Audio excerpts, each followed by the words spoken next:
नमस्ते दोस्तों, मेरा नाम है ऐश्वर्या और आज हम बात करने जा रहे हैं इंडिया की सबसे पहली रिन्यूएबल एनर्जी के बारे में।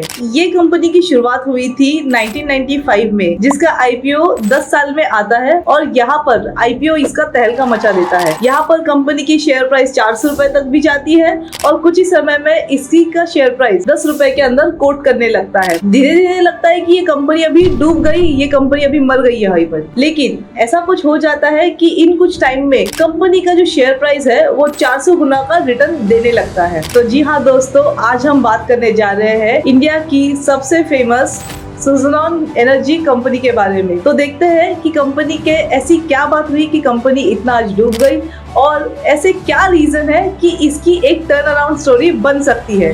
तो चलिए दोस्तों शुरुआत करते हैं। Let's talk about the other big mover then, Suzlon. You know that's clocked 50 rupees today after a while. मतलब आप चार्ट देखते हो या किसी ने बताया था कि सुज़लॉन चलने वाला है? One of the biggest names in India Inc. and a world-renowned expert on clean energy, Tulsi Tanti spearheaded the wind revolution in India with the founding of Suzlon Energy. देखिए मार्केट्स में जब चीज़ें चलना शुरू होती हैं तो सुज़लॉन जैसी कंपनी के भी नंबर्स हज था। 78 करोड़ की प्रॉफिट से 200 करोड़ का प्रॉफिट।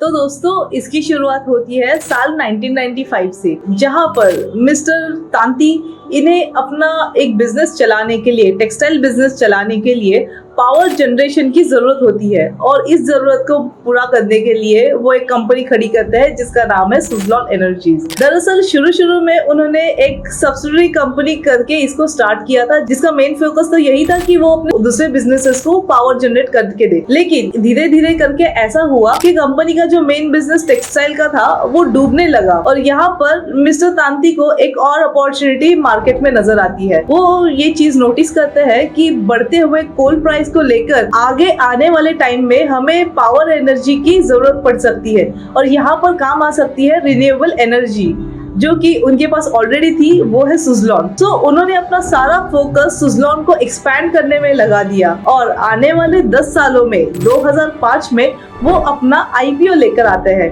और यहाँ पर ही ये आईपीओ सबसे ज्यादा तहलका मचा देता है। इन्वेस्टर्स के बीच में ये आईपीओ इतना प्रोमिनेंट था और इतना प्रॉमिसिंग लग रहा था, जहाँ पर वो भी आइडेंटिफाई करते हैं कि आने वाले टाइम में हमें एक अलग एनर्जी सोर्स पे डिपेंड होना चाहिए, जहाँ पर रिन्यूएबल एनर्जी का फ्यूचर काफी अच्छा हो सकता है। इसीलिए सारे इन्वेस्टर्स ने इसमें भर भर के इन्वेस्टमेंट उस टाइम पर किया था और ये आईपीओ इतना सक्सेसफुल था कि इसका ओवर सब्सक्रिप्शन भी हो चुका था 15 गुना और ये कंपनी लिस्ट होती है 123 रुपए के रेट पर और जल्द ही इसका शेयर प्राइस 400 रुपए तक आ जाता है। यहाँ पर मिस्टर तांती के पास काफी ज्यादा फंड कलेक्ट हो चुका था आईपीओ के थ्रू। यहाँ पर वो डिसाइड करते हैं कि हमें अपनी कंपनी को एक्सपैंड करना चाहिए। यहाँ पर कंपनी के पास काफी ज्यादा प्रोजेक्ट्स तो आ रहे थे, इंडिया की तरफ से टेंडर्स भी आ रहे थे, लेकिन वो फोकस करते हैं कि हमें इस कंपनी को एक ग्लोबल रिकॉग्निशन दिला देना चाहिए। इसके लिए वो फोकस करते हैं काफी ज्यादा प्लांट्स और कंपनीज खड़ी करने के लिए, जहाँ पे वो ये फोकस करते हैं कि उनके काफी ज्यादा प्लांट्स आउटसाइड इंडिया वो इस्टेब्लिश करें और जो कंपोनेंट्स रिक्वायर होते हैं विंड मिल बनाने के लिए, जैसे कि ब्लेड्स, शाफ्ट या गियर बॉक्स, ऐसी चीजें बनाने के लिए जो कंपनीज होती है उनको वो एक्वायर करना स्टार्ट करते हैं यहाँ पर। और इसके लिए जो आईपीओ से कलेक्ट हुआ फंड है वो यूज हो जाता है और साथ ही साथ में वो बैंकों से भी कई ज्यादा बड़ा कर्जा लेते हैं ये सारी चीजों को इस्टेब्लिश करने में, एक्सपैंड करने में। यहाँ तक तो बात सब सही चल रही थी, जहाँ पर कंपनी के पास आउटपुट भी आ जाता है फॉरेन से और यहाँ पर कंपनी एक्सपैंड भी हो रही थी। यहाँ तक तो सब ठीक चल रहा था, लेकिन ये सब बिगड़ जाता है 2008 में, जब दुनिया में बहुत बड़ी मंदी आ जाती है और सबसे ज्यादा इसका इम्पैक्ट होता है फॉरेन कंट्रीज में। जैसे कि मैंने कहा था, मिस्टर तांती ने अपना सारा फोकस बाहर की कंट्रीज में इस्टेब्लिशमेंट के लिए लगाया था और कंपनी के जो आने वाले कैश फ्लोज था, कंपनी को जो आने वाला प्रोजेक्ट था, वो सब एक टाइम पर रुक गया और साथ ही साथ में उन्होंने जो अपने बैंकों से कर्जा लिया था उसका भी इंटरेस्ट बढ़ने लगा धीरे धीरे करके कंपनी का डेट इक्विटी रेशियो है वो बढ़ने लगा और कंपनी का जो लोन अमाउंट हुआ वो 13,500 करोड़ का हो चुका था। अभी इसको चुकाने के लिए मिस्टर तांती ये करते हैं कि यहाँ पर वो अपनी कंपनीज जो है, जो सब्सिडरी कंपनीज जैसे हैंसन या सेल्वियन, इनको वो बेचना स्टार्ट कर देते हैं और धीरे धीरे करके वो जो अपना डेट है वो कम कर देते हैं। और साथ ही साथ पे यहाँ पर एक कुछ ऐसा हो जाता है कि कंपनी की एक टर्न अराउंड स्टोरी सामने आ जाती है।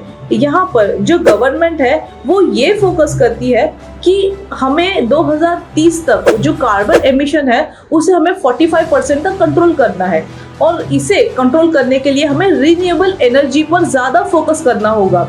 तो 50% रिन्यूएबल एनर्जी को हमें और कंज्यूम करने के लिए हमें कई ज़्यादा गीगावाट की ज़रूरत होगी। इसीलिए गवर्नमेंट का ये एम है कि वो 500 गीगावाट्स तक की एनर्जी वो जनरेट कर पाए रिन्यूएबल एनर्जी से।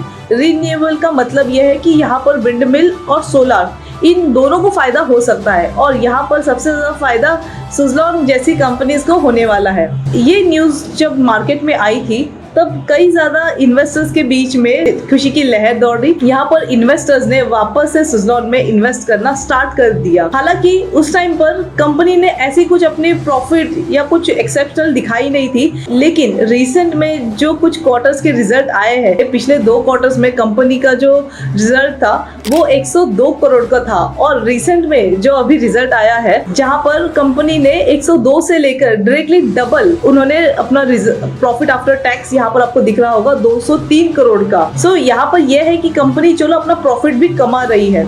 आने वाले टाइम पर कुछ समय में जब कंपनी अपना एजीएम लेती है, एनुअल जनरल मीटिंग, वहाँ पर देखा जाएगा कि कंपनी ऐसे क्या इम्पोर्टेंट डिसीजंस बनाती है कि जहाँ पर वो आने वाले टाइम पर वो मार्केट में सस्टेन हो सके। और साथ ही साथ में इनके एनुअल रिपोर्ट में हमें ये भी पता चलेगा कि आने वाले टाइम पे कंपनी का क्या प्रोजेक्शन है और उनके कंसोलिडेटेड रिजल्ट्स क्या है और साथ ही साथ में हमें ये पता चलेगा कि उन रिजल्ट्स के बेसिस पे इसकी क्रेडिट रेटिंग कितनी इम्प्रूव हो सकती है। सो आई होप दोस्तों अभी तक आपको ये चीज़ समझ में आई होगी कि एग्जैक्टली सुज़लॉन शेयर में हुआ क्या है और हम यही आशा करते हैं कि सुज़लॉन एनर्जी भी एक दिन सीजी पावर की तरह एक टर्न अराउंड स्टोरी दिखाई जाए, जहां पर सीजी पावर ने भी 5 रुपए से लेकर 50 रुपए तक की अपनी जर्नी कुछ ही समय में कंप्लीट करी है। सो अगर आपको ये चीज़ भी जाननी है सीजी पावर के स्टोरी के पीछे की कहानी, तो आप हमें कमेंट सेक्शन में बता सकते हैं। हम इसके लिए एक नया वीडियो लेकर आएंगे आपके लिए। अगर इसी तरीके से आपको और स्टॉक्स के बारे में जानना है तो यहाँ पर आपको कुछ सजेशंस आए होंगे, आप इन्हें जाकर क्लिक कर सकते हैं और इसी तरीके का कंटेंट के लिए हमें फॉलो कीजिएगा। Thank you so much.